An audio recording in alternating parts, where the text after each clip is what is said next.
Bismillahirrahmanirrahim. Alhamdulillahi rabbil alamin. Wa bihi nasta'in ala umuri dunya waddin.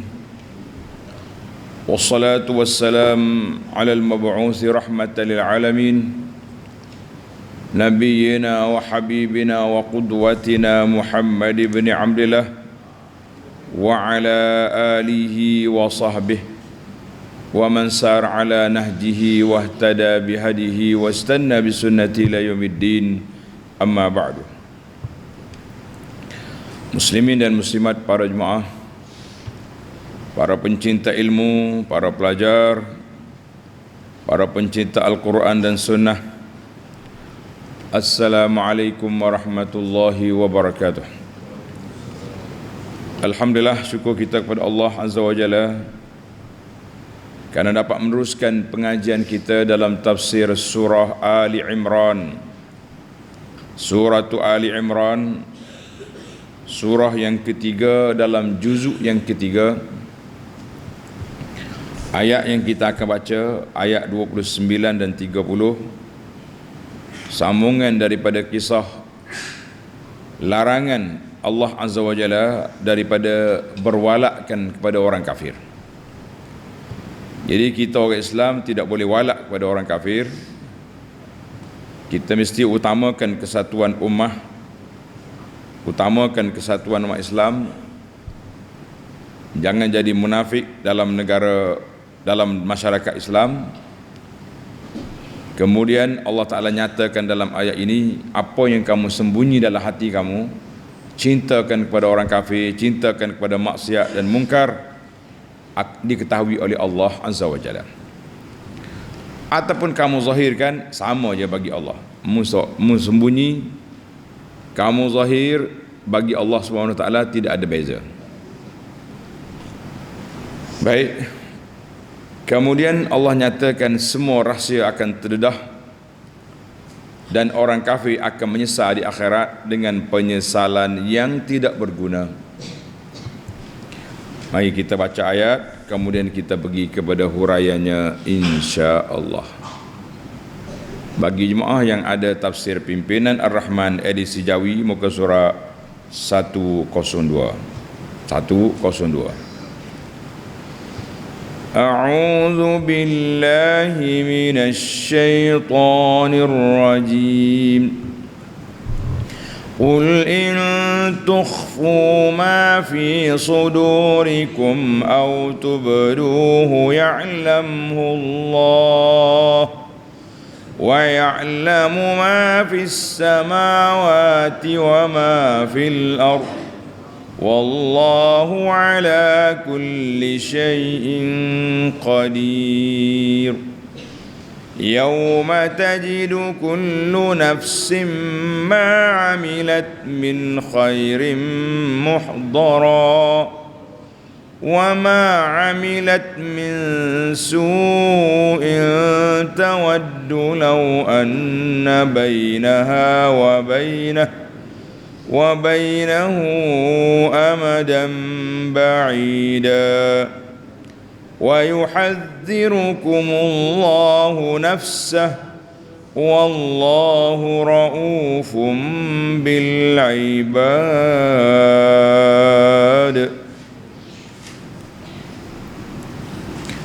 Balik kita kepada tafsir ayat. Qul in tukhfu ma fi sudurikum aw tubduhu ya'lamhu Allah. Katakanlah wahai Muhammad sallallahu alaihi wasallam, jika kamu sembunyikan apa yang ada dalam dada kamu, kita tak zahirkan apa yang terkandung dalam hati. Orang Kelantan kata mususuk perkara sebenar yang ada dalam hatimu, atau kamu zahirkannya, nescaya Allah mengetahuinya. Jadi tak ada masalah. Bagi Allah Ta'ala sama je, kita zahirkan ataupun kita sembunyikan. Dan Allah mengetahui segala yang ada di langit dan yang ada di bumi, dan Allah amat berkuasa atas tiap-tiap sesuatu. Munasabatul ayah lima qablaha, kita tengok susunan ayat ini dengan ayat sebelumnya. Apa susunan dia? Ini di antara ilmu yang menarik, dia panggil ilmu munasabah. Susunan di antara ayat dengan ayat dan munasabah di antara surah dengan surah, itu salah satu daripada cabang ilmu dalam bidang tafsir yang menzahirkan keindahan ataupun i'jazul Quran. Dalam ayat yang lepas, ayat 28, Allah Ta'ala larang orang mukmin mengambil orang kafir sebagai wali, zahiran wa batinan. Maknanya kita berkawan tak apa, berpartner, berbisnes tidak jadi masalah, tapi nak letak kecintaan kita, mengatasi cinta kita kepada orang kafir, itu yang berisiko, yang berbahaya. Jadi selagi ada orang Islam yang kita boleh berta'awun, maka kenapa kita nak tinggalkan kawan yang Muslim, pergi ambil kawan, friend, kafir yang memang tidak beriman kepada Allah Azza wa Jalla. Maka Allah Ta'ala nyatakan juga dikecualikan orang mukmin dalam ketakutan yang ditindas, yang tak boleh nak buat apa, maka itu dimaafkan sehingga mereka berhijrah atau meninggalkan tempat yang tersebut. Maka dalam ayat ini datang al-wa'id, satu janji, amaran keras daripada Allah Azza wa Jalla supaya jangan kamu sembunyikan. Menjumpa orang Islam sengih-sengih seolah-olah kita bersama, tetapi sedalam hatinya menyembunyikan kecintaan mereka kepada orang kafir yang memberi peluang kepada kita untuk meraih kekuasaan ataupun kekayaan atau apa saja yang menyebabkan kita zahirnya benci, zahirnya suka pada orang Islam dan batinnya suka kepada kafir. Maka dalam ayat ini Allah SWT bagi peringatan keras, mu bermuka-muka, dia panggil mudarah dengan orang beriman, atau kamu sayang sungguh pada orang mukmin, Allah tahu. Bila Allah tahu, maka dia akan balas apa yang kamu lakukan. Itu munasabah ayat. Sekarang kita masuk pada tafsir ayat. Qul ay qul ya Muhammad, qul yakni ya Muhammad sallallahu alaihi wasallam, in tukhfu ma fi qulubikum wa dhamairikum, kalau kamu sembunyi apa dalam hati kamu, apa yang terkandung dalam dada kamu, yang baik ke yang buruk ke, al wilayah, kecintaan kepada orang mukmin ke benci pada orang mukmin, sayang kepada kafir ke tak sayang kepada kafir, au tuzhiru, atau kamu benar-benar menzahirkannya, fa innallaha azza wa jalla ya'lamuhu wa yujazikum alaihi, Allah Ta'ala tahu dan Allah akan balas. Ini yang kita bimbang hari ini para jemaah sekalian, sebab kita nak sembunyi apa kepada Allah, tak tersembunyi. Kita zahirkan keikhlasan kita dalam beribadah, Allah tahu. Kita sembunyikan ikhlas kita pun Tuhan tahu. Itu dia panggil ilmu khas kepada apa yang ada dalam hati kamu. Kemudian datang ayat ini pula dia panggil ilmu am, Allah Ta'ala tahu semua benda. Wa ya'lamu ma fis samawati wa ma fil ard. Ai wa qul lahum aidan ya Muhammad sallallahu alaihi wasallam, kata juga Muhammad, inna Allah ya'lamu jami'a ma fis samawat, Allah Ta'ala tahu semua yang ada di langit, wa jami'a ma fil ardi, dan semua yang terkandung dalam bumi, atas bumi ke dalam bumi ke bawah bumi ke, la yaghibu anhu syai', tidak ada yang tersembunyi bagi Allah Azza wa Jalla. Wallahu ala kulli syai'in qadir, wallahu qadirun ala kulli syai', Allah Ta'ala berkuasa atas semua, setiap sesuatu. Dan kuasa Allah Ta'ala ini kuasa mutlak, kun fayakun. Apa dia nak jadi, apa yang Tuhan tak nak tak jadi. Jadi tak boleh nak kita berani nak lawan Allah, sebab Allah Ta'ala berkuasa. La yu'jizuhu syai'un, tak ada benda yang boleh melemahkan, menyekat kuasa Allah Azza wa Jalla, tak ada boleh sekat. Wali kamali ilmihi wa kamali qudratihi, sempurnanya ilmu Allah Ta'ala, sempurnanya kuasa Allah Ta'ala. Jadi bila Allah Ta'ala nak segera jatuhkan hukuman kepada mana-mana orang, maka dia boleh buat, tak ada siapa boleh lepas. Dan kalau Allah Ta'ala tangguhkan pun, itu juga di bawah kuasa Allah Azza wa Jalla, tak ada siapa yang boleh mempercepatkan. Karena itu fahzaru, berhati-hatilah kamu semua.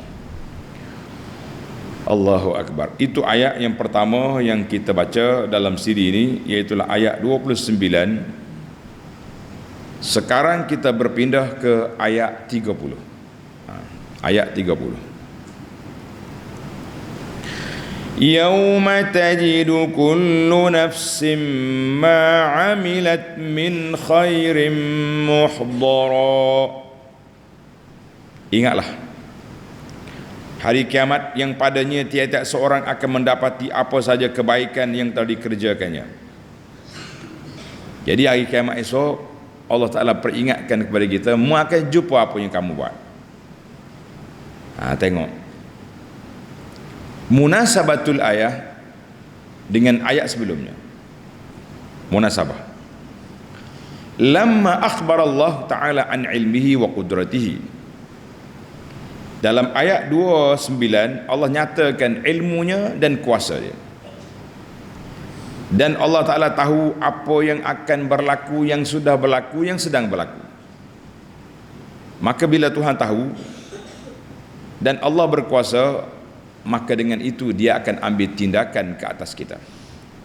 Siapa dia buat baik, faliyahmadillah, syukurlah dia kepada Allah Azza wa Jalla, pujilah Allah yang telah memberi taufik kepada kita untuk melakukan kebaikan yang kita akan dapat pulangan besar di dunia dan lebih-lebih lagi di akhirat. Sebab apa? Sebab dan siapa dia buat jahat, na'udzubillah, maka orang itu juga akan menerima apa yang dia buat.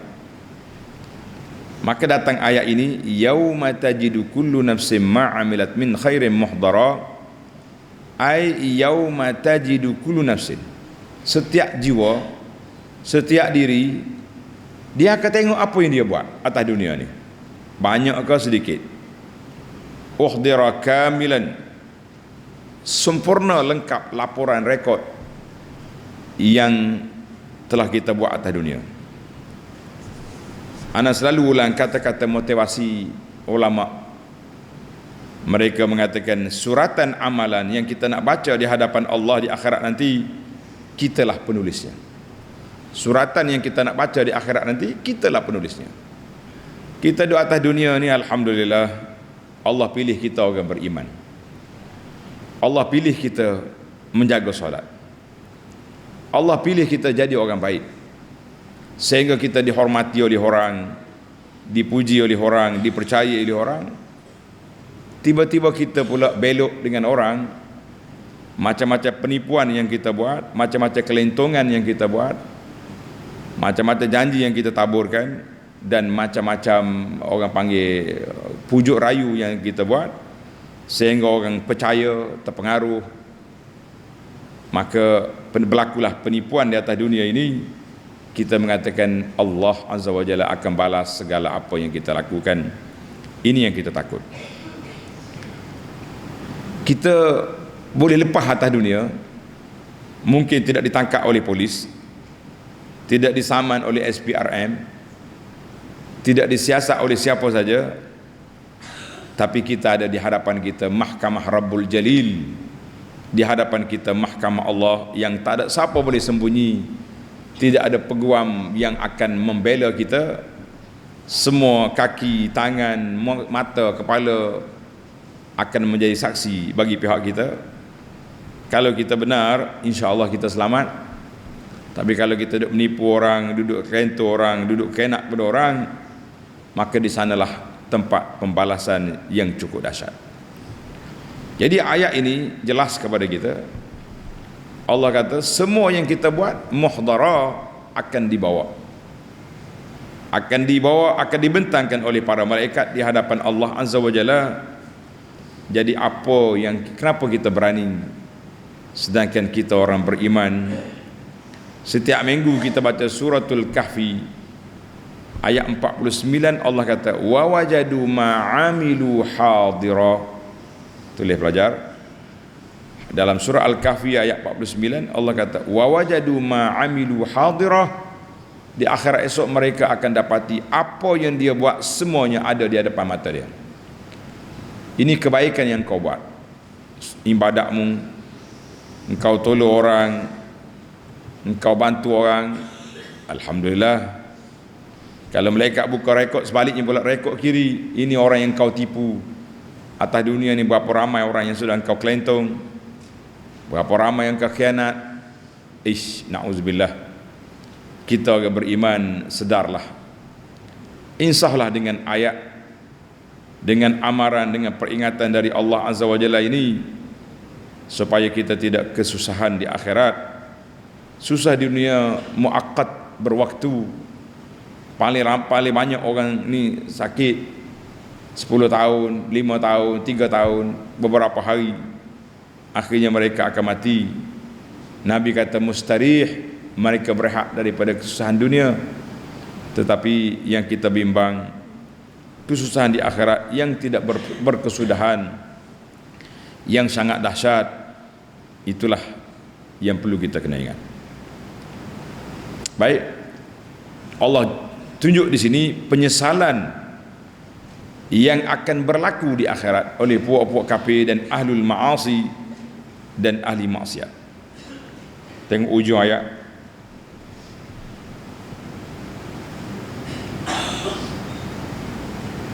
Dalam ayat wa ma amilat min su'in. Tadi ma amilat min khairin, yang kamu buat baik semua dapat.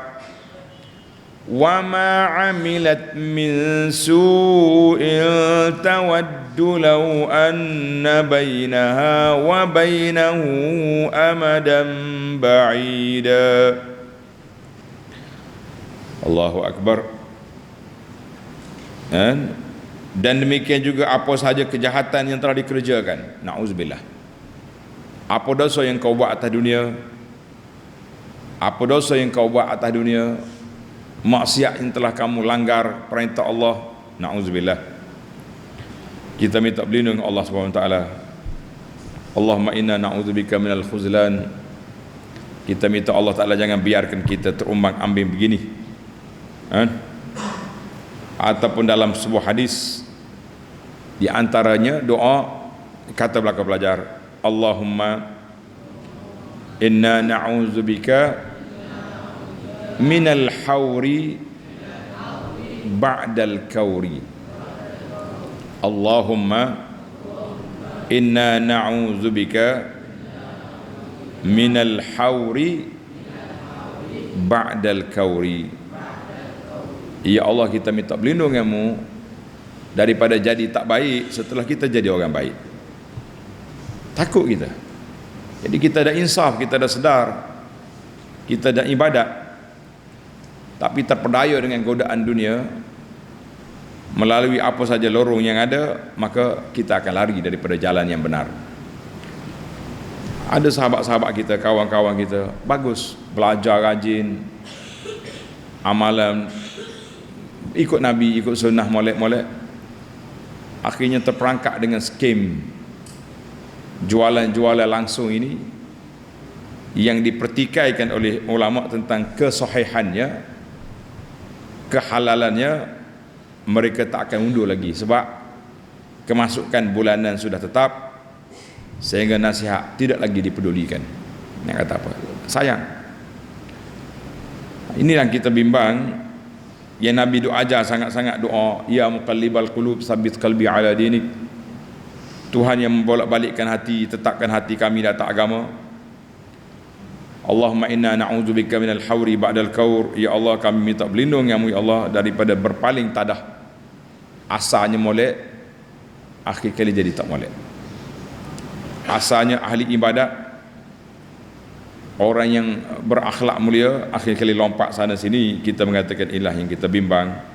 Banyaklah berdoa kepada Allah Subhanahu wa taala supaya Allah Taala selamatkan kita, keluarga kita, anak-anak kita daripada terperangkap dengan godaan syaitan dan segala perkara yang tidak baik. Maka dalam ayat ini Allah kata apa? Wa ma amilat min su', apa saja yang kamu buat kejahatan itu, yang telah dikerjakan ketika itu, tawaddu law anna bainaha wa bainahu amadan ba'ida, ketika itu tiap-tiap orang yang bersalah ingin kalau ada jarak yang jauh di antaranya dengan amal yang jahat itu. Ya Allah, atas dunia dulu, kalau Allah Ta'ala kekalkan aku di atas jalanan saya yang baik, duduk bersahabat dengan orang baik-baik, aku tak terjebak dengan mungkar, dengan maksiat, ini. Tapi apa boleh buat? Kata orang, penyesalan yang sudah tidak berguna. Pepatah kata, nasi sudah menjadi bubur, boleh lagi makan bubur pula. Tapi kalau nasi sudah basi, kucing pun tak nak makan. Ini yang kita bimbang hari ini. Takut nasi sudah basi, tak ada siapa boleh makan. Terimalah padah yang besar kita di akhirat esok. Apa yang ada ke atas dunia ini satu benda yang kecil, yang bersifat sementara, tapi di akhirat esok yang cukup dahsyat. Wal'iyazubillah. Tengok dalam tafsir kata apa? Walladhi amilathu kullu nafsin min su', semua benda yang dibuat oleh manusia ini daripada perkara yang tak baik, sedikit ke banyak, maka mereka akan berangan-angan, akan bercita-cita di akhirat esok. Cita-cita apa bang? Dia bercita-cita nak balik semula ke dunia, nak bertaubat, nak beramal soleh, nak macam-macam lah, nak selamatkan diri. Bainahu wa bainahu masafah bain, mana kalau aku duduk sini, maksiat duduk sana, aku tak akan pergi. Tapi sekarang ni dia sudah terjebak dalam maksiat yang dia buat. Tak kiralah maksiat tu apa benda, kita umumlah semua jenis maksiat. Semua jenis maksiat.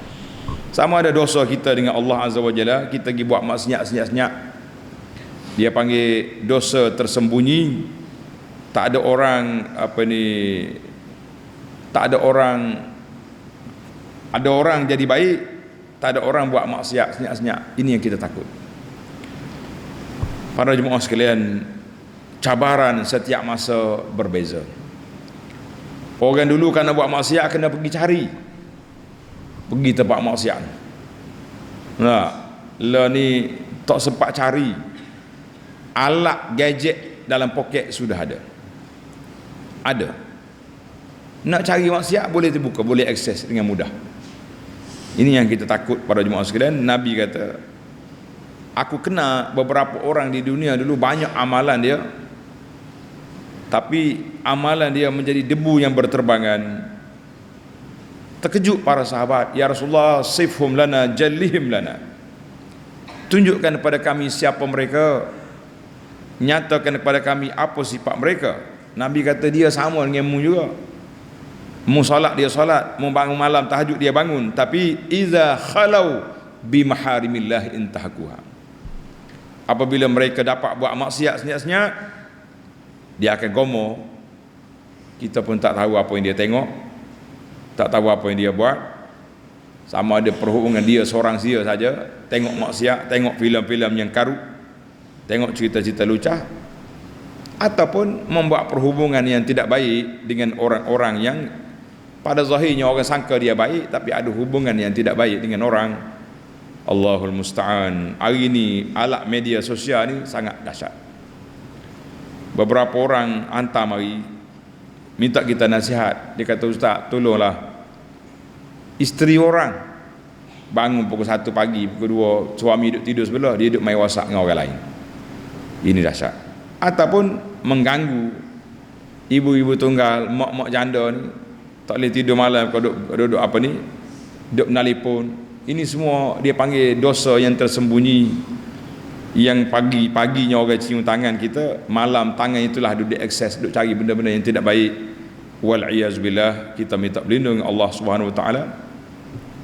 Ataupun kita kelentur orang, tipu sana sini, juga satu benda yang cukup berbahaya. Jadi di akhirat esok orang ni menyesal, silap aku dulu. Kalau aku duduk di sini, aku berkawan dengan orang baik-baik. Tak ada. Kadang-kadang kesalahan-kesalahan yang ada zaman kita hari ini mudah. Nak mengumpat orang ke, nak mengeji orang ke, nak kata orang, tulis je WhatsApp. masuk dalam grup. Allahul musta'an. Ini ada seorang ibu mari nak hantar anak sini. Mari nak hantar anak. Dia nak bolehkan masuk pejabat tu, dia pusing sana pusing sini, tengok sana tengok sini. Kata ada masalah apa? Kontra di antara apa yang orang sebar di internet dengan apa yang kita tengok depan mata. Itu dipanggil kejahatannya, menyebarkan fitnah, buat tuduhan jahat kepada orang sampai mereka orang jadi keliru, tak tahu yang mana betul yang mana salah. Kita kata tak apa, letak yang anak di sini, insya-Allah di sini tidak ada benda yang pelik. Yang ada kita ajar qala Allah qala Rasul, qala Syafi'i, qala Nawawi, qala Ghazali, qala ulama. Tidak ada ajaran kita ni mimpi sana wali keluar dari kubur mari ajak. No, apa yang ada di depan kita iaitulah qala Allah qala Rasul. Tapi kaki spin, kaki maksiat, kaki putablik telah menyebarkan berita-berita yang tidak baik, yang menyebabkan orang ketakutan. Kita kata Allah Subhanahu wa taala yuhasibuna wa yuhasibukum, Allah yang akan hisab kita. Semua kita akan bertemu dengan Allah, semua kita akan dihitung di hadapan Allah Azza wa Jalla. Kata Nabi sallallahu alaihi wasallam, man akhadha shibran, siapa dia ambil orang sejengkal aja, Allah Taala akan gulung bumi ini dilipat atas kepala. Bagaimana kalau kita ambil orang beribu-ribu, berjuta-juta, bereka-eka tanah, bagaimana kita nak lipat di akhirat? Allah Taala lah yang beri hidayah kepada kita. Allah Taala lah selamatkan kita. Allah Ta'ala lah selepaskan kita daripada segala perkara yang tidak baik di dunia ini. Amin ya rabbal alamin. Jadi penyesalan di akhirat, jangan kita menyesal sekarang. Kita jarakkan diri kita daripada maksiat, kita jarakkan diri kita daripada benda kemungkaran, kita jarakkan diri kita daripada benda-benda yang boleh mengundang kemurkaan Allah Azza wa Jalla. Karena itulah para jemaah sekalian, Allah Ta'ala berapa kali tengok hari ini Allah ulang sekali lagi. Dalam ayat yang lepas Allah ulang dah. Dalam ayat 28 sudah ada wa yuhazzirukumullahu nafsah. Ayat ini sekali lagi Allah Taala ulang wa yuhazzirukumullahu nafsahu. Ni dalam ayat 30 diulangnya sekali lagi, ai wa yukhawwifukumullahu min nafsihi. Allah sendiri beri amaran kepada kamu, Allah sendiri beri peringatan kepada kamu supaya kamu tidak lara, supaya kamu tidak lalai, supaya kamu tidak lupa bahawa Allah akan ambil tindakan. Semua perkara yang kita buat yang baik, alhamdulillah diberi balasan yang baik, yang buruk diambil tindakan yang cukup dahsyat. Marilah kita insaf, sedar, kembali kepada Allah Azza wa Jalla. Baik, kalau aku berdosa, kalau saya maksiat, saya dah terlanjak perahu kata orang, boleh hundur tak boleh hundur? Alhamdulillah, ana ada bergurau, semua kenderaan ada gia undur. Undur ni bahasa kapur kita lah, gia ke belakang. Nah, kecuali kapal terbang dia tak boleh undur sendiri. Pilot kata ada gia undur. Saya kata tunjuklah berapa kali kapal terbang undur sendiri. Ada tengok kapal terbang undur? Semua kena tolak belakang. Kita buat, kita kata kapal terbang boleh pergi beribu kilometer tapi dia tak undur ke belakang walaupun 2 langkah. Tak, kita ni kadang-kadang dapat hebat di depan, tapi ada kalanya ada kelemahan kita di sana sini, maka itulah yang kita bimbang. Tapi kalau kita tersalah, terjebak dengan dosa dan maksiat, terjebak dengan benda mungkar, kembalilah kepada Allah Azza wa Jalla. Kenapa? Tengok, Allah tutup ayat ini supaya kita tidak stres, kita tidak depression. Tuhan kata apa? Wallahu raufum bil ibad. Wallahu raufum bil ibad. Dan ingatlah juga Allah amat belas kasihan terhadap hamba-hamba. Allah bagi amaran keras. Aku ambil tindakan ke atas kamu, aku akan ambil. Tapi ingat, kalau kamu tersalah, kalau kamu berdosa, kamu terjebak dengan mungkar dan maksiat, kembalilah kepada Allah. Kembalilah kepada Allah. Lish? Kenapa? Wallahu raufum bil ibad. Allah rahim bi khalqihi asyaddar rahmah. Allah Ta'ala sangat kesian kepada hamba dia dengan rahmat yang begitu besar. Liza hazzarahum, karena Allah sayang kepada kita lah dia beri amaran awal-awal supaya kita menyesal di dunia masih ada ruang untuk kita bertobat, tapi menyesal di akhirat sudah tidak ada masa, tidak ada peluang lagi untuk kembali kepada Allah Azza wa Jalla, yang apa benda pun tak dapat kecuali terpaksa mengharungi azab, seksa, hukuman yang Allah Ta'ala akan campakkan ke atas orang-orang yang zalim, orang-orang yang maksiat, orang-orang yang derhaka kepada Allah Azza wa Jalla. Karena itulah para jemaah sekalian, marilah kita insafkan diri kita, kembalilah kita kepada Allah Azza wa Jalla. Tamat ayat ini, kita undur balik ke belakang mencari 5 faedah daripada ayat yang kita baca. Tengok ayat 29. Qul in tukhfu ma fi sudurikum au tubduhu. Kita nak main bahasa sikit, kita nak cuik tuan-tuan pagi ni dengan bahasa.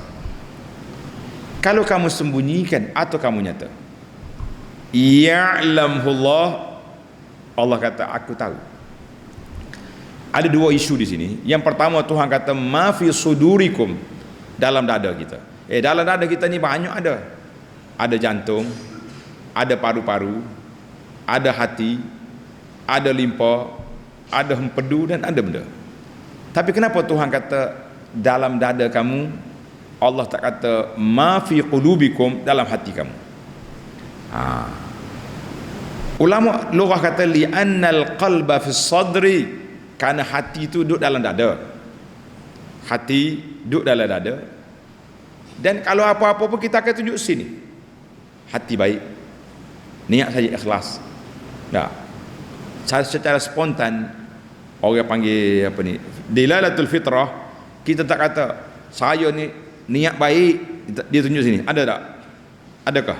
Tak ada. Kalau kata niat baik, orang tunjuk sini. Tak, tunjuk dada. Niat baik, saya ikhlas nak tolong awak. Dia tak kata sini, di sini. Maka Allah Ta'ala gunakan dada sebagai wi'a, bekas niat duduk situ.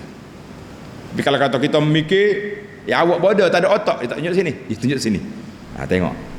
Maka dalam ayat ini Allah takbirkan dada sebagai tempat hati yang ditilik oleh Allah Azza wa Jalla. Kata di ulama bahasa, fi hadza tafannun fi ikhtilafit ta'bir. Dalam ayat ini Allah Ta'ala menggunakan beberapa takbir supaya kita sentiasa berfikir tentang ayat-ayat Allah Azza wa Jalla. Allahu Akbar. Ini dari sudut bahasa pun, dari sudut uruf pun kita akan guna hati baik, tunjuk dada. Baiklah, satu lagi ilmu tadabbur kitanya, Allah Subhanahu wa Ta'ala gunakan in tukhfu, kalau kamu sembunyi atau kamu zahirkan, ya'lam, Allah Ta'ala tahu. Tapi dalam ayat surah Al-Baqarah beza pula. In tubdu ma fi anfusikum, kalau kamu zahirkan apa yang ada dalam diri kamu, au tukhfu, atau kamu sembunyikan, yuhasibukum bihillah, Allah Ta'ala hisab kamu. Tengok ayat Al-Baqarah 24. Kenapa di sana dimula dengan in tubdu, kenapa di sini dimula dengan in tukhfu? Tulis molek para pencatat. Ini dipanggil ilmu tadabbur. Jawab dianya sebab di sini Allah nyatakan ilmu dia. Ya'lamullah, Allah Ta'ala tahu. Mu sembunyi, kamu nyata, sama bagi Allah Ta'ala. Dalam Al-Baqarah, in tubdu, kalau kamu zahirkan apa yang dalam diri kamu atau kamu sembunyikan, Allah Ta'ala akan hisab. Sebab hisab ni dia akan mula dengan yang zahir. Dia mula dengan yang zahir. Kalau kita buat zahir, situlah kita kata orang ambil tindakan. Zahirnya dia ni kena orang, maka kamu dijatuhkan hukuman penjara 10 tahun. Tapi dalam hati, mana mahkamah mana boleh jatuh hukum oleh hati orang? Ada tak? Oleh kerana mahkamah dapati hati kamu tidak baik, maka kamu dihukum penjara 10 tahun. Ada? No. Tengok.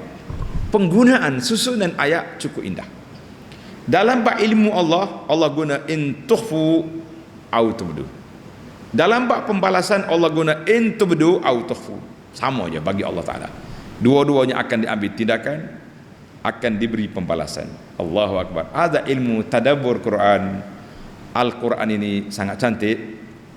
Kata di para ulama, wa fihi munasabatun hasanatun likulli siyaq. Setiap ayat tu kita tengok perbincangan apa yang nak dibincangkan, dan susunan dia sangat menarik, sangat indah. InsyaAllah kita mengharapkan dengan kita belajar ilmu tadabbur Quran ini, tuan-tuan dan puan-puan makin hari makin cinta kepada Allah, makin sayang kita kepada Quran, makin sayang kepada kita kepada ayat yang kita belajar ini biiznillahi azza wa jalla. Baik, kita pindah kepada yang kedua. Faedah yang kedua, al-faidatus tsaniyah. Faedah yang kedua, dalam ayat ini Allah jawab ya'lamullah. Allah tahu. Mu sembunyi ke, awak nyatakannya, Allah tahu. Maka dari ayat ini irsyadun ila tathhiril qulub. Ayat ini memberi isyarat, memberi bimbingan, memberi tunjuk ajar supaya kita bersihkan hati kita. Ya Allah, ya Tuhan kami, Allahumma tahhir. Baca doanya selalu kita ajar. Allahumma tahhir qulubana minan nifaq, kata. Ya Allah, bersihkan hati kami daripada sifat munafik. Wa a'malana minar riya, dan amalan kami daripada sifat riya. Sebab apa? Dua ni adalah hati. Riya, nifaq. Riya nak tunjuk orang ibadat. Nifaq kita bermuka-muka, sayang ke kafir, konon-kononnya sayang pada orang Islam. No. Itu dia panggil, kita minta Allah bersihkan. Satu, usahalah bersih hati kita. Bagaimana cara? Alhamdulillah tuan-tuan dan puan-puan, satu kitab yang anda dah baca, dah syarahkan, dah ditulis notanya, nama dia Penawar Bagi Hati. Tuan-tuan ambil kitab ni, cari. Kalau tak jumpa, buka dalam internet, Dar Taibah tu ada, kita bantu di situ. Penawar Bagi Hati untuk nak bersihkan hati. Satu. Yang kedua, tulis wastihdari ilmillah kulli waqt. Kita kena ingat sentiasa Allah bersifat dengan ilmu, kaunuhu aliman. Allah Ta'ala tahu apa yang kita buat. Kalau sifat ini terpasak dalam hati, insya-Allah kita akan tak berani buat maksiat, tak berani tipu orang, tak berani kelantu orang. Tapi kalau sifat ini untuk dijadikan polemik, nak belajar sifat Allah Ta'ala 20 ke 7 ke berapa, balah pagi sampai gelap, terlupa Allah, terlupa Rasul, yang kita tahunya musuh, orang yang kita tak suka depan kita, kita troll, kita condemn dia, maka sifat Allah Ta'ala tidak memberi kesan dalam jiwa. Na'udzubillah. Yang ketiga, tulis fayastahyil abdu min rabbih. Kita rasa malu pada Allah Ta'ala bila Allah Ta'ala tengok hati kita ni bergelumang dengan dosa, bergelumang dengan maksiat. Dalam hati kita penuh dengan dendam, kesumat, hasad, dengki, riya, takabur. Na'udzubillah. Yang keempat, oleh kerana kita dah tahu siapa Allah, maka kita sentiasa berfikir bagaimana nak mendekatkan diri kita kepada Allah Azza wa Jalla. Ya'lamullah.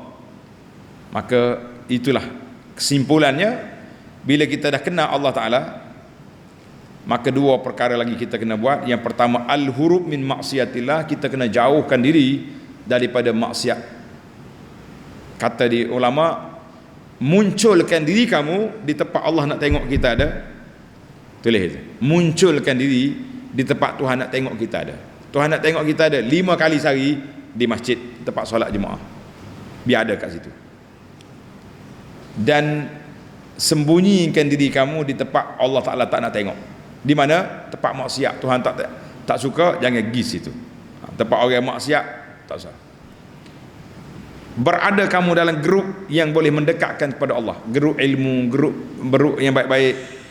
Jangan duduk dalam grup maksiat, jangan duduk dalam grup yang duduk mengumpat mengata orang. Allahu Akbar. Dulu kita kenal orang ni tak pernah mengata orang, Tapi bila dia berkawan dengan geng-geng lain, jumpa siapa pun duduk tenyih orang je.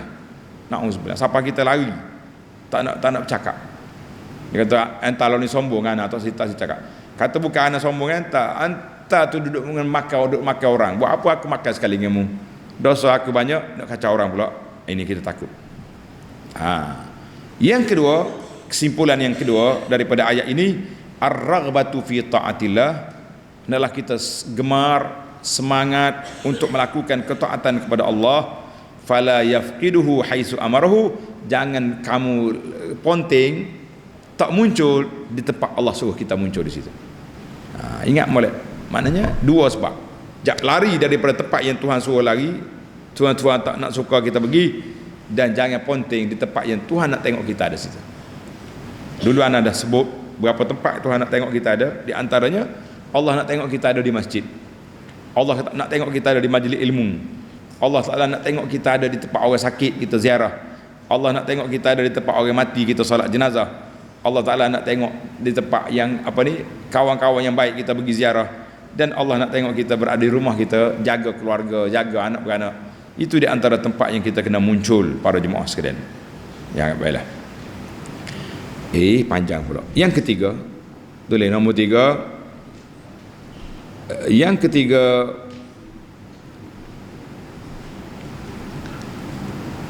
Allah Ta'ala khatamkan ayat ini dengan ayat wallahu ala kulli syai'in qadir. Allah Ta'ala berkuasa atas tiada sesuatu, bermakna kalau Tuhan berkuasa, kalau kita buat baik, dia kuasa untuk beri kebaikan. Kalau kita buat maksiat, Allah berkuasa untuk menjatuhkan hukuman, wal'iyazbillah. Apalagi yang kita berani nak sembunyi, nak nyata, semuanya Allah Ta'ala tahu.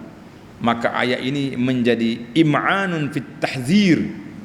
Kita kena letak dalam kepala kita amaran keras daripada melakukan perkara yang tidak baik. Allah Ta'ala berkuasa, Allah Ta'ala mengetahui, Allah Ta'ala tahu. Maka dengan itu kita letakkan pergantungan hati kita ni kepada Allah sentiasa. Ada masalah, ya Allah, ya Tuhanku. Jangan pergi cari benda-benda yang pelik. Ni dah ada masalah, pergi cari kubur tu, kubur ni, kawan tu sudah mati, kita baru sakit, cari orang mati pula. La, kita bergantung kepada Allah Azza wa Jalla terus. Jangan duduk main-main, jangan duduk suka-suka. Baiklah, yang keempat, ayat yang kedua, yauma tajidu kullu nafsin ma 'amilat min khairin muhdara. Sekali lagi Allah Ta'ala bagi at-tahzir wa tazkir. Ayat ini menjadi amaran dan peringatan kepada hari yang besar, hari yang dahsyat, hari yang terserlah segala apa yang kita buat di atas dunia. Suratan amalan yang kita nak baca di akhirat, kitalah penulisnya di dunia ini. Maka ingat, pada hari itu tak ada faedah, tidak ada faedah lagi, penyesalan yang tidak berguna, nak lari pun tak boleh, kan? Maka kita tinggalkanlah syahwat, tinggalkanlah kehendak nafsu, kembalilah kita kepada Allah Azza wa Jalla, supaya kita dapat rahmat dan kasih sayang Allah Azza wa Jalla. Di akhir ayat ini sekali lagi Allah ulang yang sama, wa yuhazzirukumullahu nafsah. Allah Ta'ala kata amaran ini aku sendiri yang beri, aku tak wakil kepada malaikat, tak wakil ke Nabi, tapi orang Allah Ta'ala akan balas, Allah Ta'ala yang akan beri amaran peringatan. Berdosalah kita, tersalahnya kita, tersasurnya kita melakukan maksiat, pintu taubat terbuka. Wallahu ra'ufun bil ibad. Maka kita kembalilah kepada Allah Azza wa Jalla, bersimpuhlah di hadapan Allah, berilah, tinggalkanlah maksiat dan mungkar. Apa yang kita buat tak baik kepada orang, minta maaf. Hutang-hutang orang hantar balik. Dosa kita dengan manusia diminta kemaafan halal, dan dosa kita dengan Allah kita taubat, istighfar. Mudah-mudahan Allah Ta'ala selamatkan kita di dunia, Allah Ta'ala amankan kita di akhirat. Amin ya rabbal alamin. InsyaAllah besok kita akan sambung ujian Allah Ta'ala kepada kita dengan satu parameter besar: mu sayang kepada Allah, cinta kepada Nabi. Subhanakallahumma wa bihamdika asyhadu an la ilaha illa anta astaghfiruka wa atubu ilaik. Wa sallallahu ala nabiyyina Muhammadin wa ala alihi wa sahbihi ajma'in. Walhamdulillahi rabbil alamin. Wassalamu alaikum warahmatullahi wabarakatuh.